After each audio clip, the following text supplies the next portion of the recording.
околу 7 точки со по 2 плазме огромни од некои десетина метри и тоа е цело комплетирано во функција на светското првенство. Тука сега ќе видите каква е атмосферата, за прв пат ова го гледам и едно чувство што може би камерата дел да ви пренесе. Погледнете се натаму.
Иначе обично имам страф од висина, но ова нема да го пропуштам.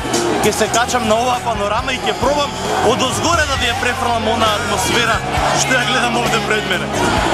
Тешко ќе биде, во секој случај.